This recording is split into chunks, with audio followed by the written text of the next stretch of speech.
Welcome, welcome, welcome to this episode of GenAI Live. My name is Brian Terry, and I'm a senior partner AI and data solution architect.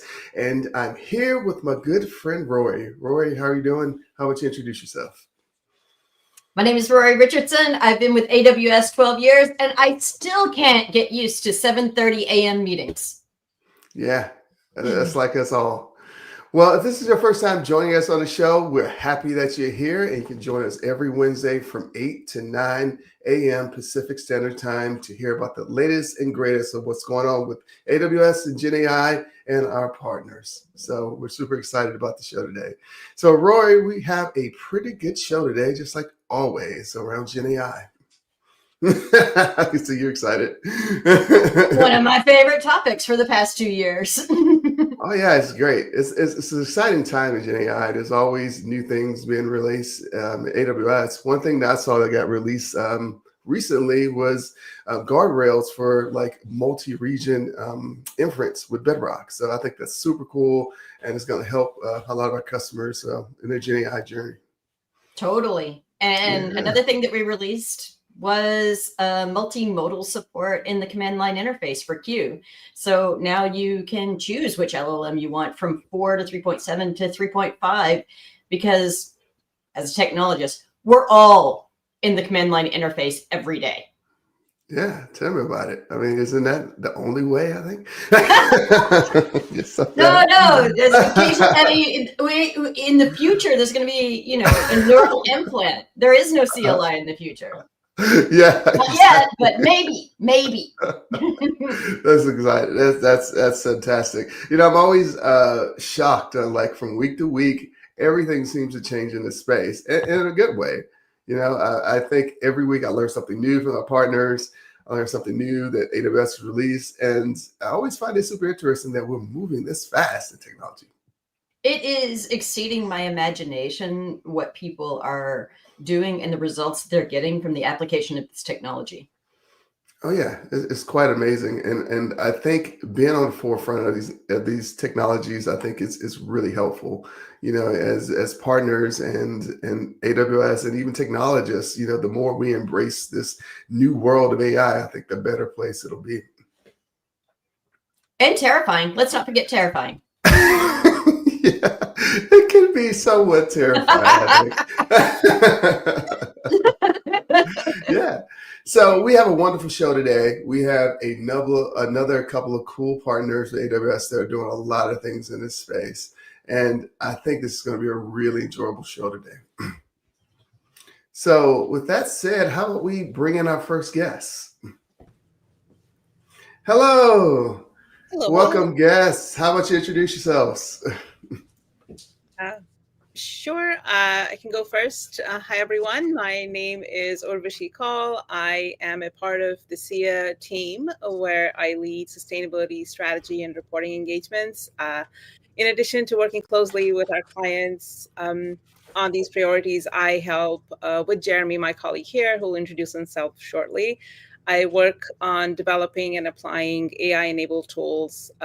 We have our in-house tool, which I'm happy to talk about later, to enhance our sustainability analysis, streamline reporting, support decision-making.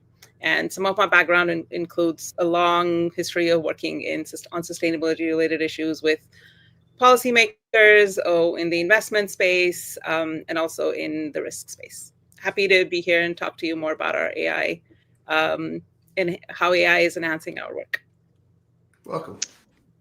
Yes, and hello, I'm Jeremie Rondeau. So I'm a managing director in the data and AI practice at SIA, and I've been with SIA for 12 years now. I'm based in New York, and we help our clients use AI on their day-to-day work and improve the way they work by building solutions like the one we're going to talk about today. Awesome. Super excited to have you on the show. I'm a big fan of your company. So let's talk about that. Let's talk a little bit about your company and what you guys do. Sure. SIA Partners, or SIA now, we rebranded a few months ago. Now we're SIA. It's a global consulting firm that operates at the intersection of strategy, technology, and innovation. We have about 3,000 professionals that work across 19 countries, 50 offices worldwide. I, like Jeremie, sit in the New York office. We help clients tackle issues anywhere from digital transformation, operational efficiency, AI integration, and sustainability. The last one is my field of expertise. And I'll add that what sets us apart, I think, is that we just don't advise, we also build. We embed advanced technologies like AI, data analytics, et cetera, into our consulting work. So that really enables us to deliver smarter, faster, and more practical solutions. And for my personal space, it's actually very necessary and impactful when we use that in the sustainability or ESG space. Yeah, super amazing. So I'm new to the ESG space. Can you explain to me, like, I'm a particularly dumb relative, like, why is this so important? So sustainability or ESG, I use them interchangeably, though some might argue it's not, but for this conversation, we can. So it's basically including environmental, social, and governance. That's the E, the S, and the G. It's about including those factors in your decision making, in whether it's an investment decision or a corporate decision. So because these things are impactful, all of us know that 100-year storms occur every 3 years now. So environment, climate risk, floods, fires, they're real, tangible. So those risks are real for businesses, for example. So environment is an integral consideration. And is becoming more so. Social issues include issues like, human rights, labor issues, supply chain issues that also are becoming real for a lot of companies when they make their business decisions. Lastly, the G, governance, has been an important aspect of how we look at our business risks and opportunities for a long time. It's about like corruption. It's about how the companies run, whether it's, whether the management is solid, whether there's like diversity of the board, how much is the highest paying employee make versus the lowest paid employee makes. So all of those kind of indicators that tell you whether a business is run well or not. So I don't know if that answered your question directly, but that's kind of, those are the issues. And more these issues are becoming real for a lot of companies, for a lot of people. And there are a lot of different stakeholders that are associated with this. Like, you will have regulatory pressure now too, because a lot of governments are mandating some reporting requirements. You have investors expecting ESG data to be investment grade, and they look at it when they're making investment decisions. Consumers are holding companies more accountable on social, environmental impact. So their internal teams, employees are thinking about it too. So yeah, all of these kind of headwinds have made it central to business decisions. Yeah, super interesting. I see that, since we're here on the GenAI Live show, you guys, I think, have heavily invested in GenAI into your business. Can you talk a little bit about that? Oh, absolutely. So, talking of sustainability, at SIA, we view sustainability as a holistic journey. Our work spans the full ESG lifecycle or sustainability lifecycle. It's like assessing regulatory landscapes, emerging trends, defining strategy, aligning with internal and external stakeholders, producing disclosures, questionnaires, et cetera. And so throughout that process, we emphasize adaptability. There's no one size fits all. And to support the scale of this work, we have developed our proprietary GenAI platform called SIA GPT, and it's tailored to one of the components is tailored to ESG, so we call it, for lack of our imagination, is SIA GPT for ESG. It's a specialized, secure tool designed to enhance, not replace, but enhance how we deliver ESG strategy and reporting solutions. So it integrates into our workflows. We make our teams more effective, outputs are more responsive, consistent, and data-driven. So, very quickly, I can tell you like 3 core functionalities of the tool. It acts like a central ESG knowledge hub, if you will, like a document repository. We can upload documents, reports, policies, KPI tables, public filings, frameworks, etc. And This gives us a single searchable environment to quickly review and cross-reference information. Second, it features a chat, like a la Chat GPT, but I'm biased, so I'm going to say it's better. An interactive chat interface that allows us to ask targeted questions across topics related to sustainability and ESG and get a concise sourced answer. And the third, which I think is most commonly used for us, is the analytical capability. So it helps us conduct like gap assessments against frameworks or regulations, identifying disclosure gaps, alignment issues, and also we can do peer benchmarking, which enables us to analyze the ESG leaders in the industry on key topics, and insights lead directly into our strategy development, reporting priorities, and positioning decisions. Man, Sorry, go ahead. Well, I mean, you've mentioned some things that are really hard to solve. I mean, these are really hard to solve things, because the number one thing when people are first getting started with generative AI or a tool that is leveraging generative AI is, can I trust it? And who has access to what? What is the governance around here? So if your tool is able to solve those really fundamental issues, that adds a lot of security and helps me sleep better at night. Yes, and it's one of the principles that we use when building this tool and building other tools as well, is we try to follow the workflow that the analysts that are working on these reports are following, so that they are in a familiar environment. So they start by uploading their document, making sure they are organized correctly, and then extracting information, generating the reports automatically. It's a very it used to be a very manual and tedious process, so we thought it's a great use case for GenAI. GenAI can really help speed up this process, make it much more enjoyable for people working on this. Instead of spending a lot of time going through very lengthy documents, they can just focus on making sure they have the right information on the right place and go and do that a lot faster and more accurately. So that's how we decided to focus on this use case. Yeah. I mean, I'm happy to go through some of the ways we make sure that it's accurate and reliable outputs, if you like.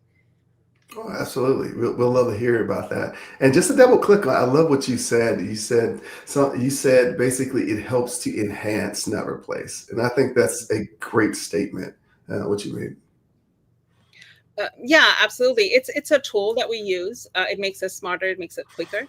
And in the same vein, like it's an important question. I think you alluded to that. How do you control if things go off track, especially in the ESG space, because the information shared is subject to like growing scrutiny from all over, like regulators, investors, public. It's a very public-facing information, and we are very deliberate in how we use SIA GPT. It's a smart assistant that supports our research, analysis, insight generation, and with always in mind that our human review is at the center.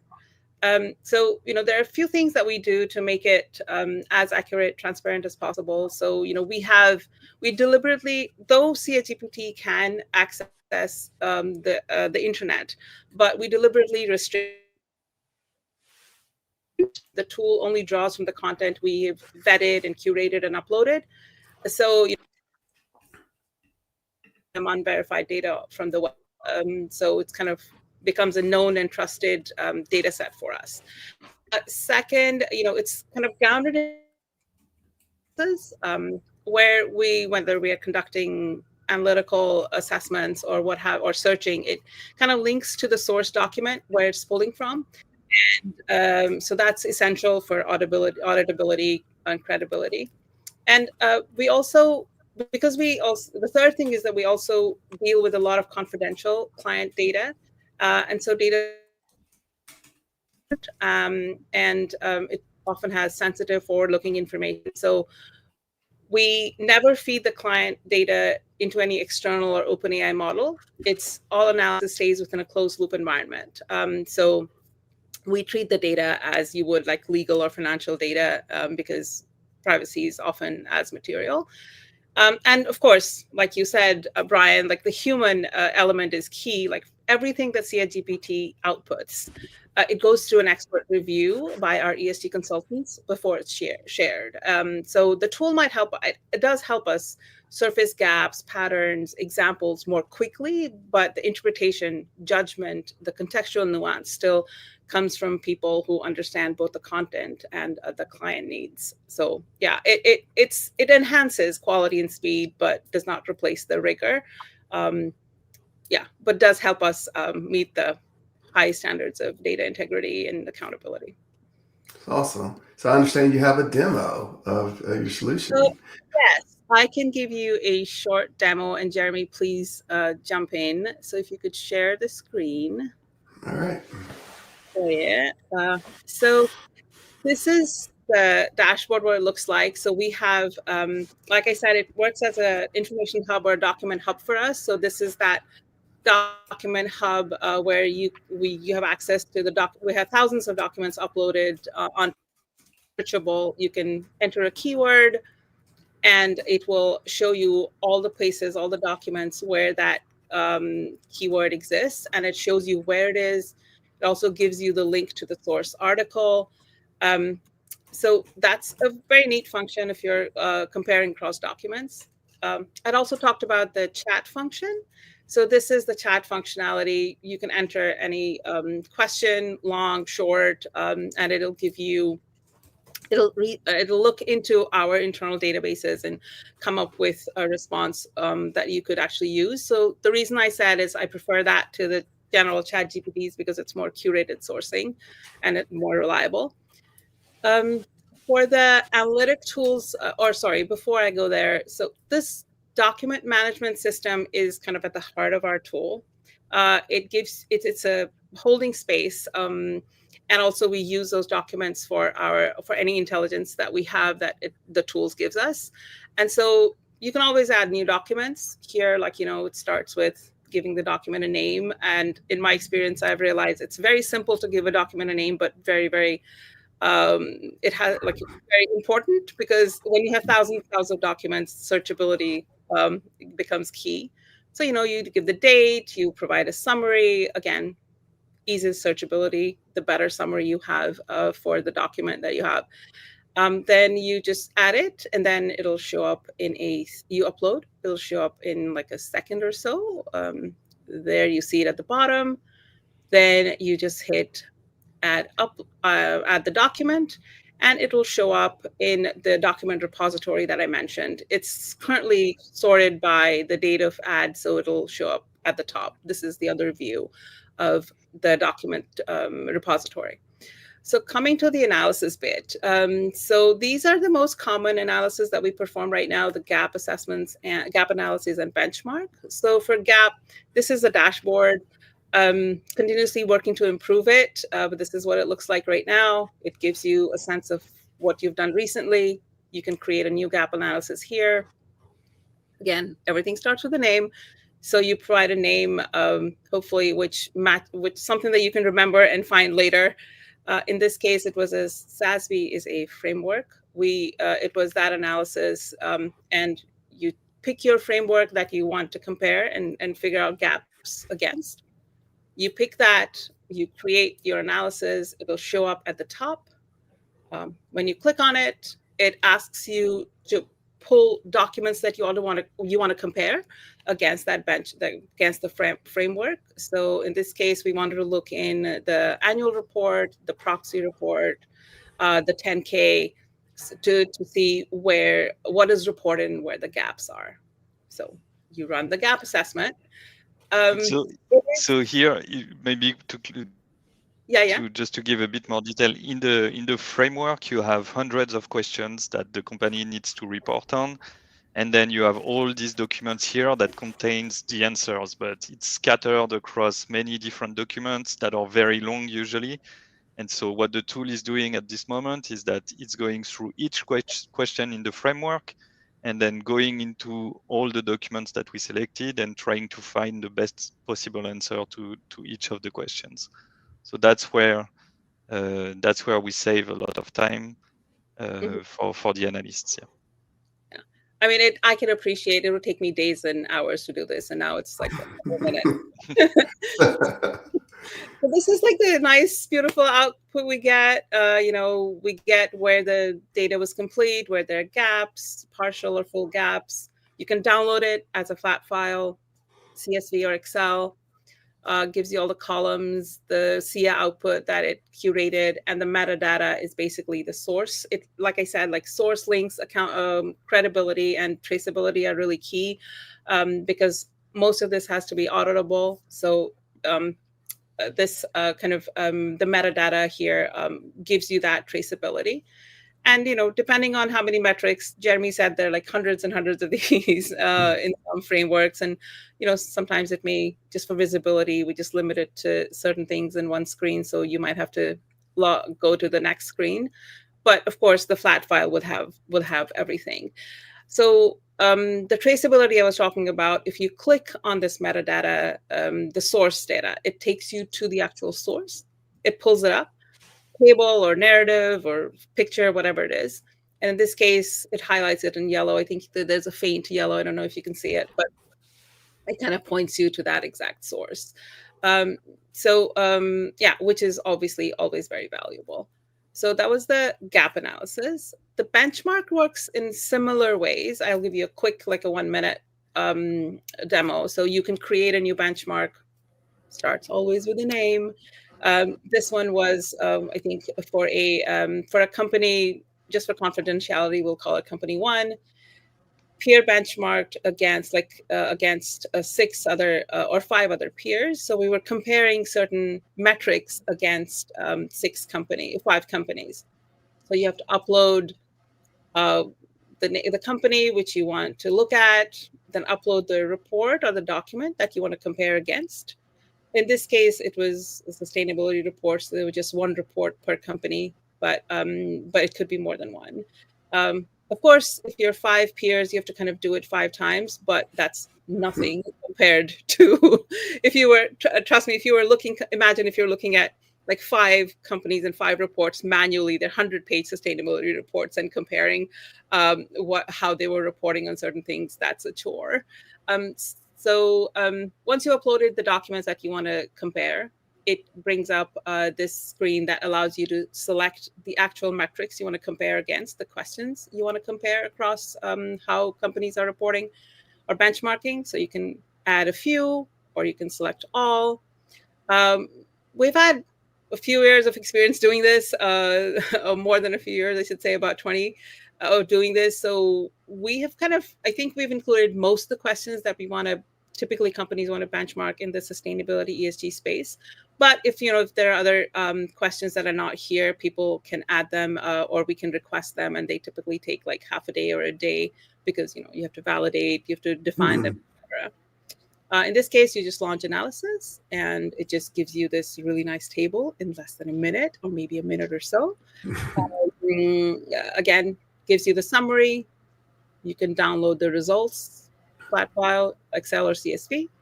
And it basically tells you across top, it's the companies that you're comparing.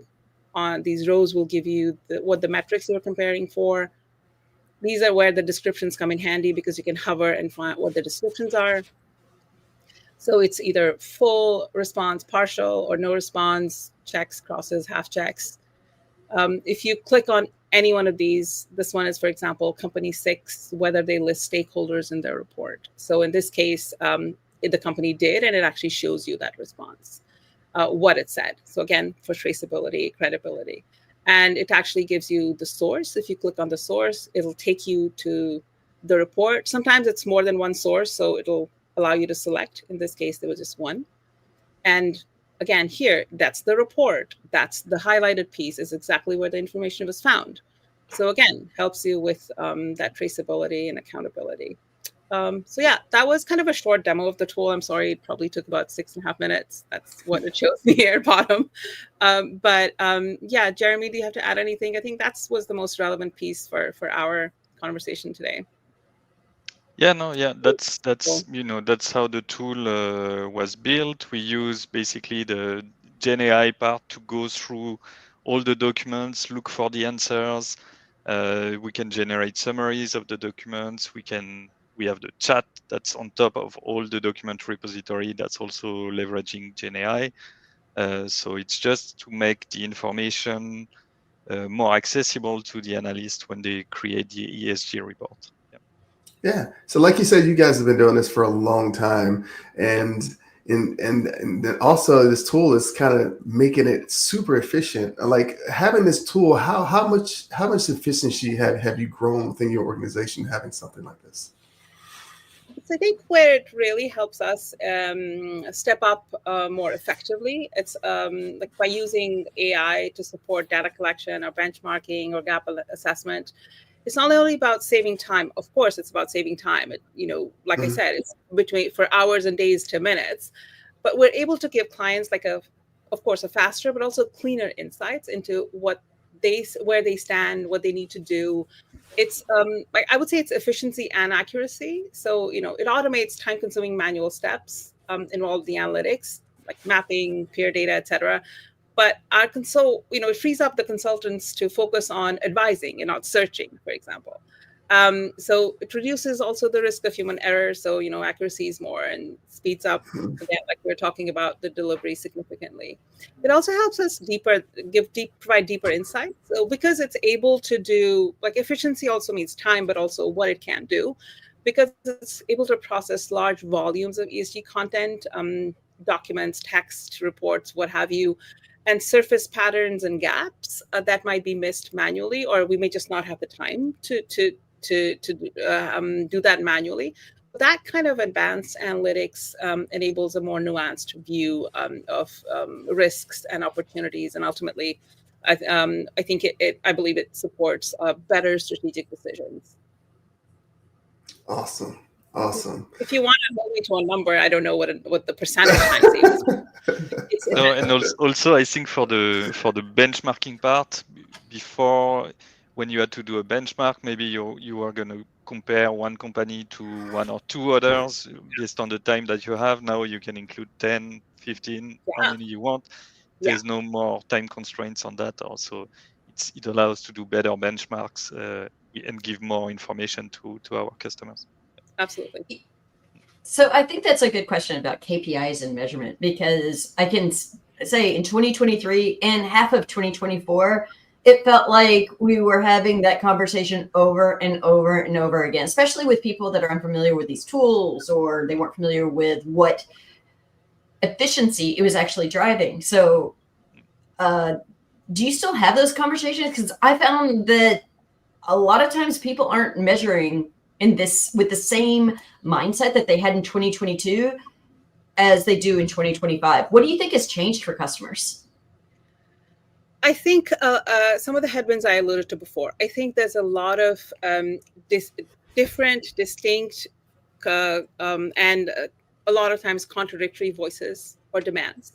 So that is amplified in the current environment, where there are pushes and pulls, like Europe regulations pulling one way, US environments pulling the other way. How we talk about things. We used to say ESG, now we say sustainability because ESG is sensitive. So there are all these pushes and pulls, I think, that have led to I shouldn't say nervousness, but to some confusion about what to report, how to message what you report on. So I think that is one big issue now. And then the other thing is, because of more regulatory pressure from certain, even in the US, like California has climate disclosure laws, Europe has very strict and expanded disclosure requirements. The attention that you have to give to data is that much greater, even though we have conflicting stakeholder demands sometimes. And what makes it even harder for sustainability, as this data is often fragmented across business units and reporting expectations are constantly shifting, like I said. So those are kind of the trends we're seeing right now, where companies are in the middle of, like, what should we do? How should we do? Is this response is different? That jurisdiction is asking for different things. So that's kind of the place. It's a little bit all over the place, if you will. But the requirement for having more accurate, auditable data is much greater than ever before.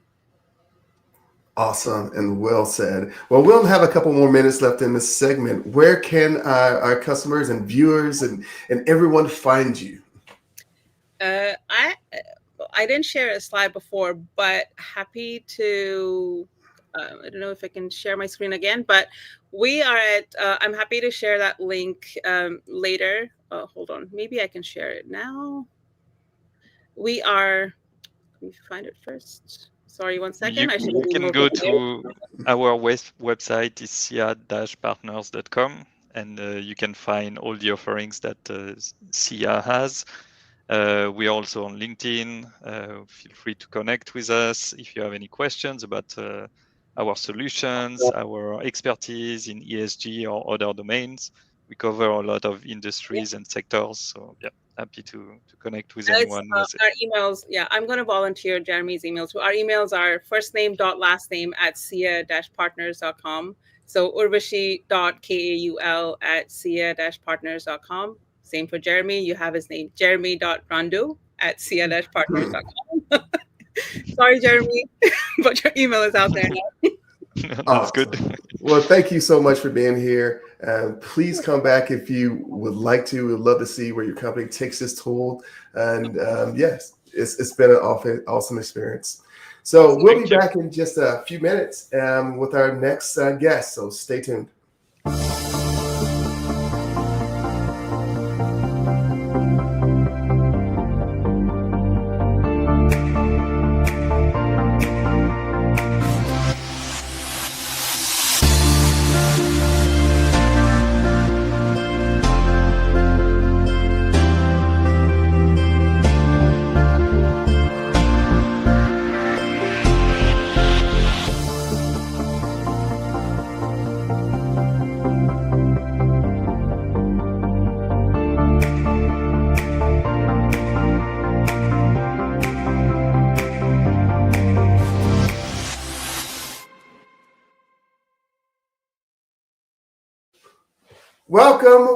Welcome to this exciting episode of GenAI Live. My name is Brian Terry, and I'm a Senior Partner Solution Architect here at AWS. And I specifically focus on helping partners and customers migrate their GenAI workloads to AWS Bedrock. And if this is your first time joining us on GenAI Live, we're super happy that you're here. So this is the place where you learn about the latest and greatest in AWS and what we're doing in GenAI, and also what our partners are doing in the GenAI space. And I'm joined here with my co-host, Roy. Roy, how about we introduce yourself? Hi, my name is Roy Richardson, and I focus on the practical application of generative AI for developers and technologists here at AWS. Super excited to be here and hear from our partners what they are using generative AI for. Yeah. So we're super excited that you're here. If it's the first time joining us, you can join us every Wednesday from 8 a.m. to 9 a.m. Pacific Standard Time. So just to recap on our first segment, we actually talked to SIA, and they told us about their tool and how they're using GenAI with sustainability and governance. And I was pretty shocked at what they're kind of doing with this tool. So it kind of makes them very more efficient and actually just, overall just helping their customers and their internal stakeholders. That's amazing. Like I said, on our previous segment, I am astounded about when the rubber hits the road, what people are really getting out of this experience, because we all started with doing fun, goofy things with these tools, but now we seem to be in that next evolution of, okay, no, really, what are we going to do? Absolutely. So we're not stopping there. So we have another guest for the show that's actually going to show us more about what they're doing with GenAI and what they're doing with AWS. And I'm super excited to have our next guest. So with no further ado, let's bring them on. So hello, welcome to GenAI Live. Thank you for being here. I'm super big fan of your company. How about you introduce yourself? Awesome. Thanks for having us here. My name is Garrett, and I'm the founder and the CTO of NeuralSeek. And we got Lawrence, head of sales. Hello, Lawrence and Garrett. Yeah, so I'm a fan of your company. How about you tell us a little bit about what your company is, just in case the audience doesn't know? Yeah, definitely. So we're now in our third year doing this. So basically, we formed with the goal of making AI easier for enterprises and companies to adopt. And for us, that really meant a no-code platform that provided both the ease of use and the governance that large organizations needed. We started really with Fortune 50 and worked down from there. So early on, our biggest customers were some of the biggest companies in the world. And within the first 6 months or so, we really got to the point of working with their risk and compliance teams to understand that, hey, we just can't have a random chat GPT spewing answers. For business context, there has to be extreme precision in the answers and the text that's coming out of these agents. And to do that is actually really hard, right? Because like we'll show you in our demo here, identifying between product versions, identifying the nuance of business conversation, that's really where these things are going. So if the difference between version 8.7 and 8.9 could be wildly different instructions. And what you'll find a lot of times is GenAI will make a really nice looking answer that's completely fake, merging different steps from different parts of the products. And it has real consequence for business, right? Yeah, hallucinations, right? Hallucinations. Yeah. But it's mild hallucinations. If you are not an expert, you might look and say, hey, that's good enough. But if you are the key stakeholder for this portion of the product or this answer or in like legal or regulatory compliance, if it's not word for word verbatim, it's not okay. And we went through a lot of go lives. So we're in 21 countries, over 200 go lives. And the biggest thing that we saw as we were taking these things live was the stakeholders in the go live team. If they felt like we were cutting them out of the loop or taking their job or risking the auditability and the traceability that they're used to being hands-on, they would not be for the solution. And they would throw roadblocks in the way to make sure that the GenAI did not go live. And we found the biggest way to ensuring that you actually could take these things live is the traceability back into the actual source of saying, here's what the answer is, here's why we know it's true, and here's the exact source documentations it came from. Essentially giving those people the voice of the AI and making AI, be them, just multiplied. Oh, wow. I love how you put that. Yeah. So you mentioned... Oh, go ahead, Roy. You mentioned the aspect of this being low code, which we're seeing a rise of practical applications of no code. Do you think Python's dead? I mean, have we killed Python? I don't know any business person that knows how to code in Python, right? And ultimately, the market's going to go to a place where business has to drive it. To be honest, I'm not sure new developers know how to code in Python. Exactly. I mean, seriously, the idea that you can get these solutions without necessarily being deep on the syntax of any given language is kind of a brave new world for us. It is, absolutely. And so, yeah, we really built and doubled down on the no-code aspect. And most of our customers are all line of business folks. So it'd be a business analyst, someone that is comfortable with it. We provide a marketplace out of the box that has hundreds of pre-built agents, and so it really is drag and drop, no code. You can get up and running and do tons of things in minutes. Yeah, and what I find super interesting about your solution is it's built on AWS. Can you talk a little bit about that? Yeah, definitely. So we are both native SaaS on top of AWS with pre-built connectors into really all of the back-end AWS functionality. So Bedrock and Kendra and the knowledge bases and all the databases. So as you embrace and bring NeuralSeek into a solution, it really drags the whole AWS ecosystem in. So as our customers launch into NeuralSeek, it usually drives increased adoption into database platforms, lots of Bedrock usage. And we provide the ability to monitor these things as well. So how is the overall system performing? How fast is it? Can we cache and speed up the system? So we're deeply embedded in, as well as containerized. So for our high security customers, right? We have folks in federal and DoD. They can run completely isolated inside of their own virtual private network. Wow. That's impressive. I love how you're like built on bedrock. I imagine building on bedrock gives you the opportunity to kind of swap out models if you needed, that ability to move fast. Can you talk a little bit about how you're using bedrock? Yeah, definitely. And that's exactly it. So for a business person to be able to swap a model in a button click, that's where we're at. And then not only swap between the models, but test, hey, which model is best for this specific use case. We have a lot of customers that do virtual routing between agents based on the inbound question. Some questions may require a more powerful model, and so we'll route that dynamically. Whereas other questions may be easier, and I want a faster response or a cheaper response. A lot of our South American customers are highly cost sensitive, so they really want to dynamically route based on those, so they can control those costs going through, which are not insubstantial. It's such a weird thing now that we say, "Oh no, I want a cheap answer, thank you." Yeah. And when you're paying pennies per answer, pennies start to stack up if you've got millions of customers. And for these companies, controlling costs is where they're at.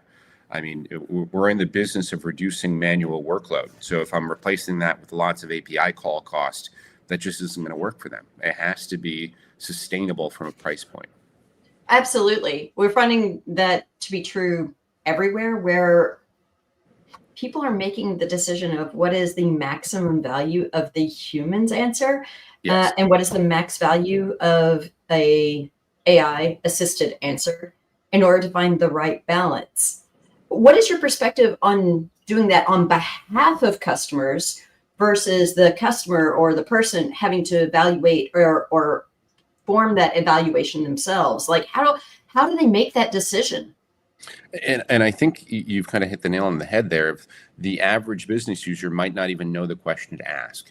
So it's really all in presentation and dashboard to say, hey, here's where you are. Here's how we rate these things. Here's the areas we think you need to be concerned about. And grow them into this new world, right? An understanding of these are the problems that we see with what you're doing. Here are the areas that you might need to be concerned with, and give them the visibility down into it.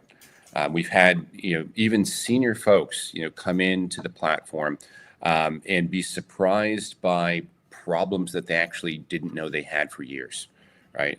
We had an interesting go live with a large European bank over the summer, and in the go live call, one of their senior directors popped onto the call and said, "Hey, we need to slow this down. We need to stop this.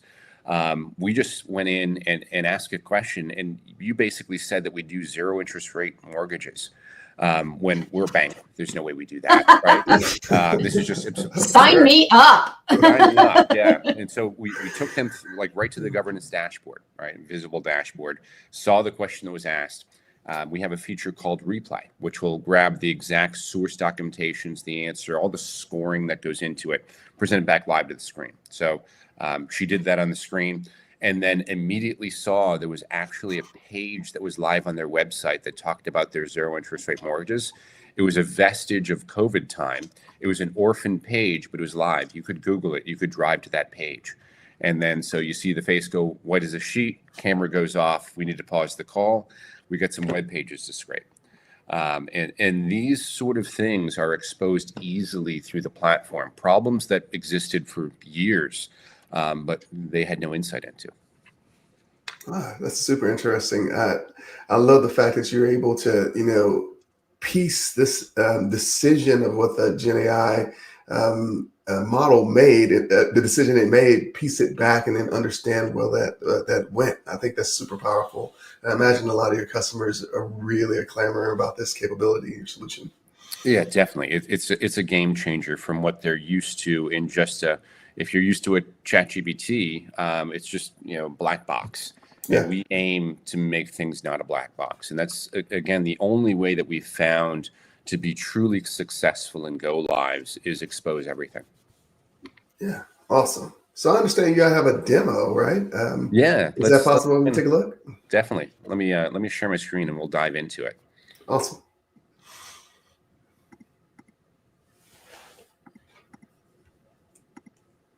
All right. Okay, so you should be seeing my screen. And I always like to start by kind of showing what people might be typically used to in the marketplace. So I'm going to go in and bash on Copilot here for just a little bit. And so I came into Copilot and asked a question, a typical business question here about a enterprise grade product. And I said, what are the key features of this product, data stage 16 FP1? And Copilot gave me like a great, very confident answer.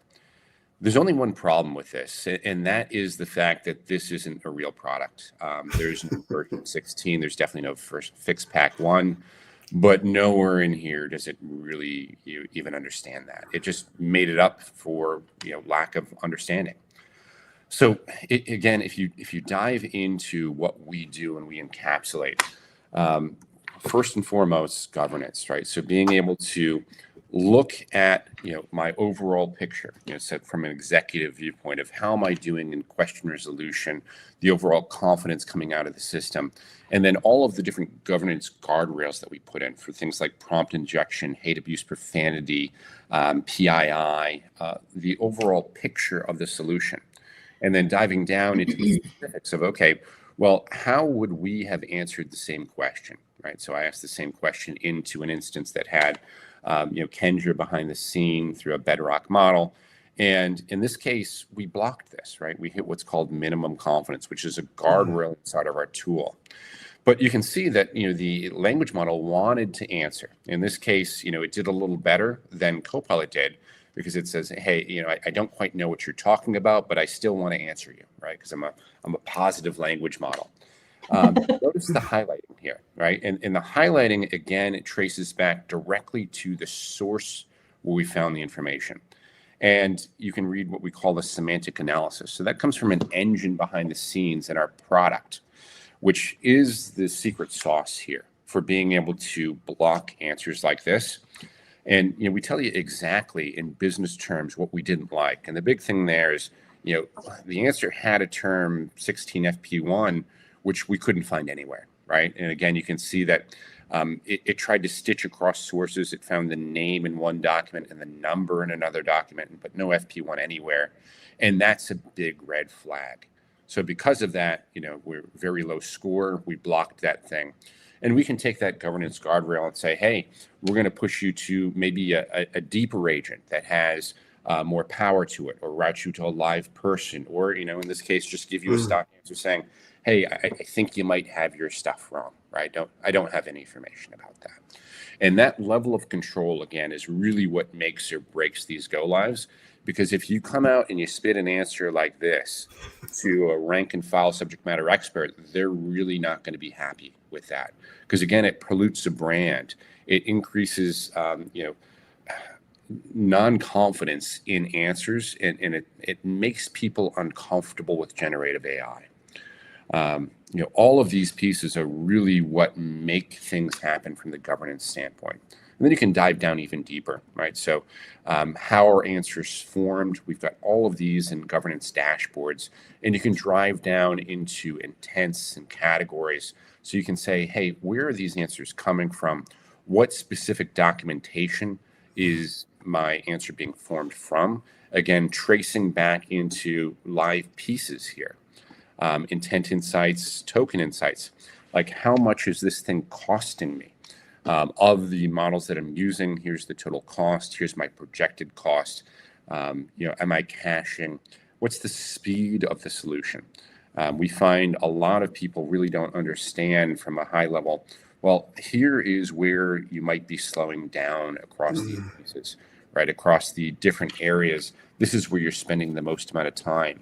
So as I'm tuning the system to be fast and responsive, I can see exactly where all of this is coming from.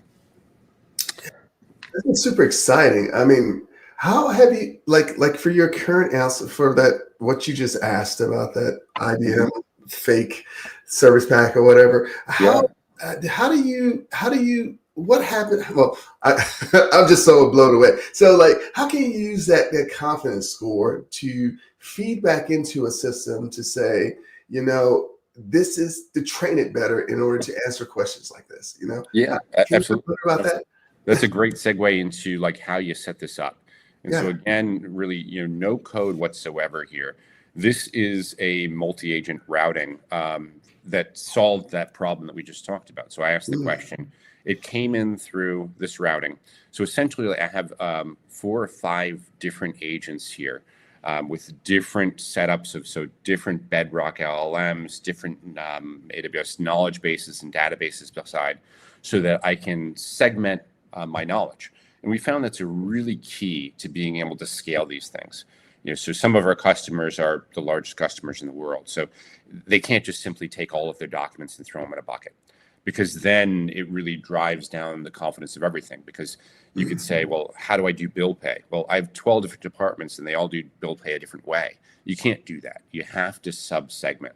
So like in these specific ones, I've got a different set of guardrails for every single agent that makes up this overall solution. And so, when we talk about those, the guardrails that we put in here, so that semantic scoring model, you can tune the hyperparameters for that. So I can say, hey, I want this specific agent to be a little bit more creative, or allow it to be more creative, or I really need it locked on. This is a legal use case. You're not allowed to use any proper nouns. There's no source jumping allowed. It's got to be verbatim that you take it for, or you don't answer the question. And all of that is very, very easy to dial in with this. Prompt injection is a big thing as well. So in a lot of our public use cases, and we do a lot in higher education, you'll see people coming in and trying to get the GenAI to do something silly so they can take that screen capture for it, post it to social media, and again, start to wreck your brand. We have an engine that will watch out for that and actually strip prompt injections from the answer, or block things entirely. Same thing with PII, banking, healthcare. None of them want to touch PII. So we've got a set of out-of-the-box detectors that you can come in and automatically strip, mask, or flag that before it hits the GenAI, so that if you're worried as a business of saying, hey, I can't even be sending that to the model, we can block it before it happens. Same thing with hate, abuse, and profanity, a common one. But again, there's a lot of nuance to that as well. We have one company, a customer that's a large urology clinic.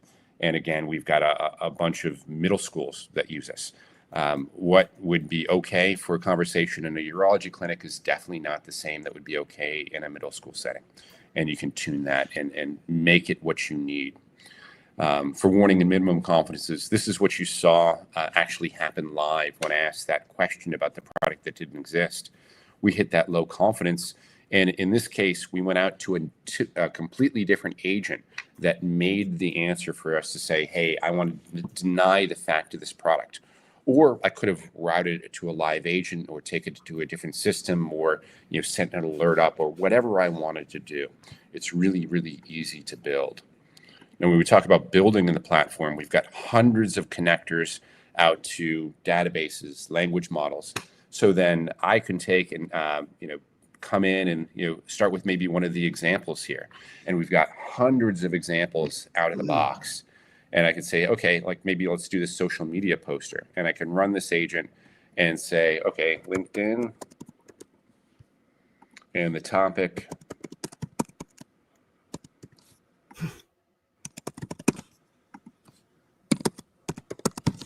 Okay, so I'm going to do a LinkedIn post on NeuralSeek for sales in a casual tone. And I'm going to go and run through this, and it's going to start building. And so this is really as simple as it comes, like no Python coding whatsoever. I will get a full transcript of not only what happened, right, but how it was built. So even as a business user, I can say, hey, this is very understandable. I went out to a language model. Here's exactly what happened with this thing.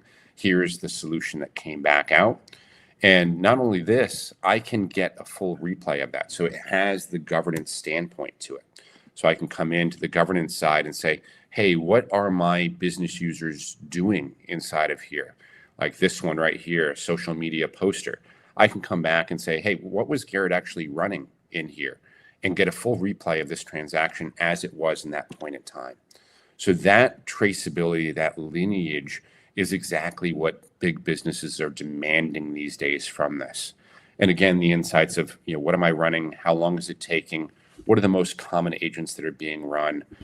And dive down and identify proactively problem areas. Okay. What happened here? Why was this so long? How can I control these things?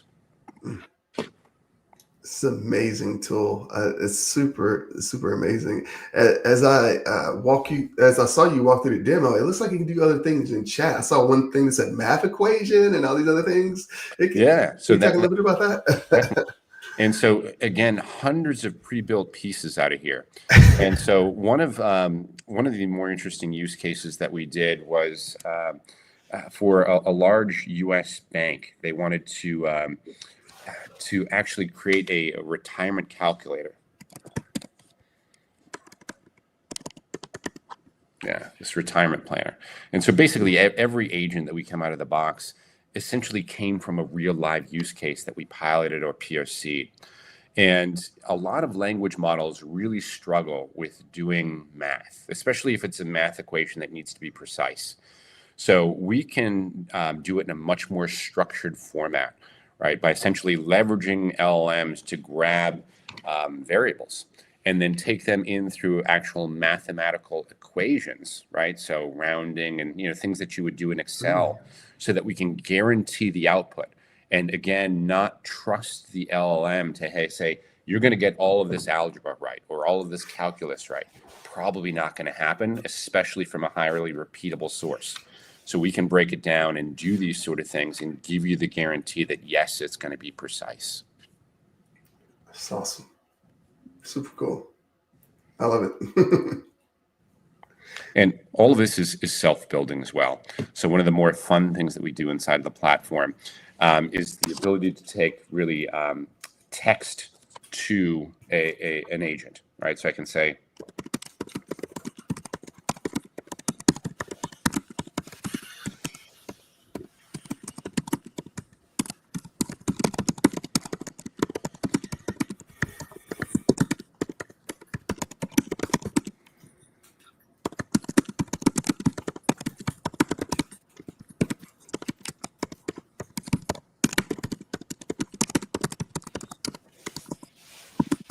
And it's a live demo because you can hear the typing. Exactly. So basically what This is not a video, y'all. This is real. This is real. So I basically said, go out to Fox News and MSNBC and rate them on political tone, then give me 5 articles that will get me a balanced news feed. So what this just did. That's timely. It went out and created this agent for me. So again, we're really talking like we're not doing Python here. This is what a business user would do. And so it suggested an agent flow to do it. So let's walk through this. So we're doing 2 live website scrapes, MSNBC and Fox News. And then we're going to send it to a couple different language models and roll through and start doing this thing. And this built this thing live. So we can go ahead and run this, and it's going to start doing all of these things. It doesn't get easier to build than this. And so as we go through and start piecing here, this is what it's doing. And again, live debugging for all of it. As we step through and start building these things out, all of these steps will come through. So if as a business user, you don't like what it's doing, it's really easy to trace down and say, hey, this step is the one that I don't like. Here's where to tune this. Here's where to change this to get the answer that I need to go to. And absolutely. This is super cool. It's super exciting. Well, we only have like a couple minutes or a couple minutes left in this interview. Can you tell us where we can find you and your company? Yeah, absolutely. So for us, the easiest way to get us is neuralseek.com. On there, all of our contact information, our marketplace with hundreds of pre-built agents. We've got a great community site with support. We have a large user population already. So, getting out to see the community, seeing the questions that people are asking up through.